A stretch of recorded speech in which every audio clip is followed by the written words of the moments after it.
Hello and welcome to New Filmmakers Los Angeles in partnership with Movie Maker magazine. My name is Danny DeLillo. We're here at the South Park Center. I'm delighted to be joined with Logan, who's come all the way from Alabama to be with us here in LA with his fantastic film, Come Back Haunted. Let's take a look at the clip.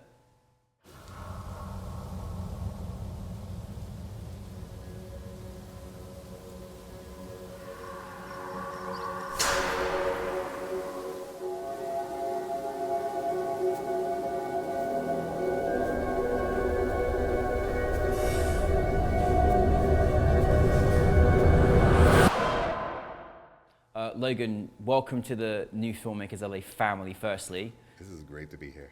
Well, thank you so much for coming. It's so nice to have you here in person, and thank you for scaring the hell out of me of Come Back Haunted while I was by myself. It warms my spooky little heart. I love that.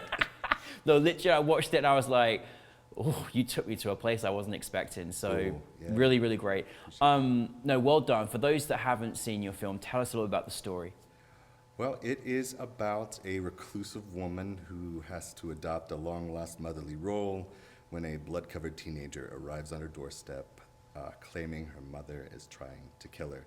But what they discover is that there's something more sinister lurking in the woods. So yeah, it's a spooky little ditty. It is a spooky, and it's a lot of twists and turns, and you took me places, and I was like rooting for this person, but then I was like, no, I can't, you know, and just a lot of different things happen. Really good story though, really strong story. I mean, I actually kind of really was intrigued and fell in love with the characters, and I was like, oh my goodness, like what is all the backstories? I wanted to sort of know more as I was watching it. That's great. Yeah. But so, I mean, for you personally, where did this inspiration come from? And how did that then formulate and articulate into a film? Well, it was inspired by a true story that my wife's family experienced a long time ago. Wow. Yeah, of an intruder that was somebody that ran out of the woods, claiming somebody was trying to kill them. They were let in, and then there was somebody in the woods, and somebody was trying to get them, and they did. That's about all I could say about it. Wow. So with hearing that story and my desire to I had just rewatched Crimson Peak, and I love Guillermo del Toro's take on, this is not a ghost story, this is just a love story with ghosts in it. Yeah. So I wanted to examine that. So that's where I kind of was playing with the pre-Bram Stoker vampire myth. Yeah. Trying to make it a little bit more earthy and explore that. So it was inspired by some true events, but then this desire to be a little different with it, because I love near dark, I love like Southern Gothic literature, and I was like, okay, well, this will be my foot into making a Southern Gothic vampire film. Let's see how it rolls. I hope there's more now. I hope this is the first of many, because you really nailed that genre of the Southern Gothic literature. Like, I actually was kind of, I don't know what my imagination was running wild whilst watching it, because it just made me think of a lot of different things, and the Bram Stoker aspect I love that you put in there as well. Well, yeah, it is like when you go like before Bram Stoker and like early vampires were like, it's all cursed families and cursed earth because of what was done in Eastern Europe. So it's like, okay, well then that directly applies towards, okay, we're making this a Southern story with all the context. Yeah, and obviously you got to get some pretty actors that are willing to go there and be there and do that. So how is it? Because listen, as an actor, it's always fun to play a role like this, and all the characters had such really interesting, intricate roles that was probably really fun to play as an actor. How did you go about bringing your cast together, Logan? Well, I had worked with Virginia Newcomb. She was the woman knocking on that door. I'd worked with her with my thesis film a few years ago, and she had just starred in Daniel Scheinart's Death of Dick Long for A24, and she did the beta test with Jim Cummings, and I wanted a proof of concept to showcase what she should carry a film, a full-on film, and I would love, to be able to do that. So it all started with her, and then my co-producer helped me get in contact with Toby Poser, which I was already a fan of Hellbender, Deeper You Dig, the Addams Family aesthetic, and she loved the script and she loved my other film, and she just like, okay, I've got free time, let's do this. This is great, this is gonna be a lot of fun. So it was just luck and not being afraid of rejection. Yeah. So I managed to get like these amazing performers, and then Catherine Dennis, the young woman, the teenager there. That was a last-minute casting. Yeah. It's one of her first films outside of college. Wow. This would not be the film it would be without. Like I love, my favorite part about directing, it's the actors. Yeah. I lucked. Yeah, she's a rising star as well, like for sure. Like you gotta, that's the pivotal role. Yeah, just they need to carry. They can carry any film, anything you throw at them. And Logan, what is it like directing a film like this? Because I mean, it's got to be a lot of fun. You've got to create these intense moments, and I'm just curious, like, you've got these great actors. How do you work as a director with your actor, especially when there's high intensity of conflict and moments? What is your process? I'm gonna say there is a point where the script stops being mine. Yeah. And I leave things vague enough in the script to where, like, okay, let's work through this scene, but these are just the beats we need to touch on. Yeah. Because I hate watching films where I feel like I'm reading a script with everything they're saying. So getting them to talk through the conversations, do the lines that feel best. Yeah. Letting them own it. I don't like it when I can tell I'm just reading lines on a script. So we allow enough room to play. Yeah. Let them own it. Let them take it, power and autonomy over it. Because there is a point where it's just like, I'm just shaping it. Yeah. It stops being me. And that's what makes it fun. And that's how you get those performances of, like, and we only had, we could only do some stuff one take or two takes. Yeah. So it's like, all right, like, let's just keep this rolling. Yeah, keep it going. Take it, yeah.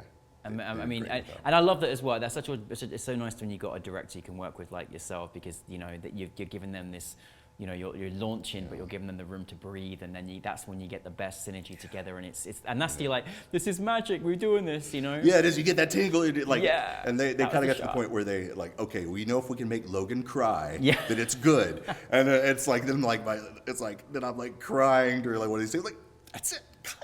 Yeah.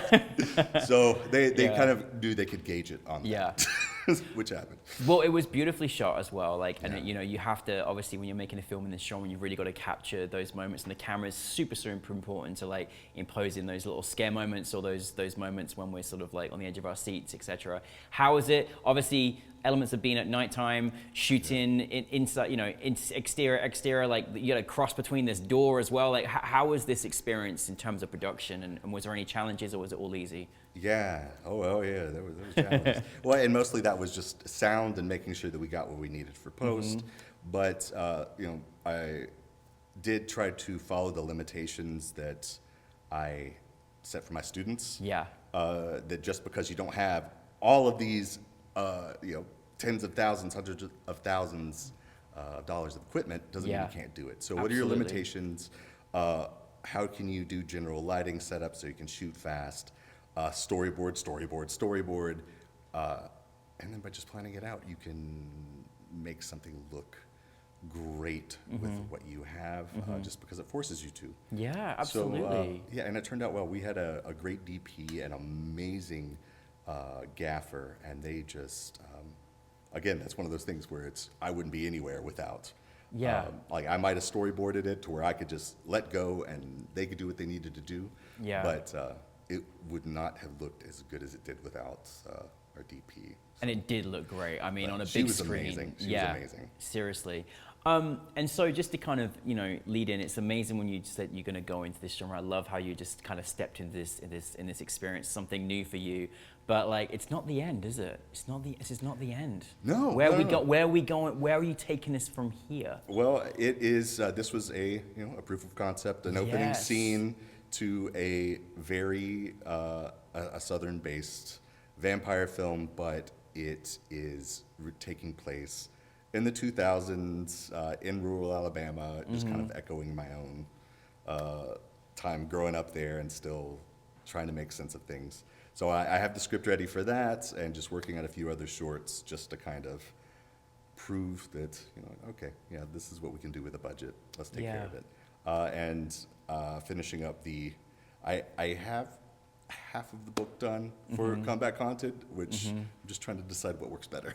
Yeah, and as well, I mean, it's I mean, and Alabama has also really stepped up as well in recent years about open, filming. I mean, I always see them at different film markets and everything else. They're really open to filming. So you're going to be obviously shooting in the home state. How's that feel? Is this going to be an exciting, horror in the home state? Well, the home state is very supportive of local filmmakers. We were like that, just rooting for Daniel Scheinert for Everything Everywhere All at Once. But we have amazing incentives there. We have a film center for Sidewalk Film Festival. They have the Sidewalk Center, which they do lots of stuff for kids. And then my college, University of Montevallo, we're making a new film program, a BA and a BFA. So yeah, they're so supportive. Just the state. They want it to happen. So I'm like, all right, I'm gonna make this happen. As you should.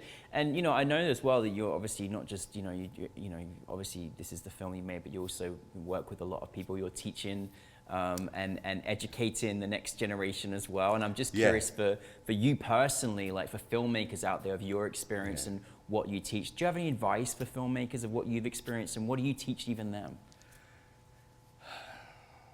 Well, that's a good question.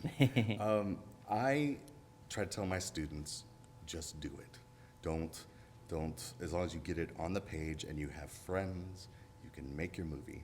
And this, Comeback Haunted was made with the equipment we had available at the time, which was not much, but it didn't look like it. No. Because if you have your friends and you understand like cinematic language and how to make people feel something, you can make a film. It doesn't matter where you're from. I'm from a little town in Alabama, and it doesn't matter where you're from. You can go back, you can travel, and you can make something. Like, don't think about making it, just make it.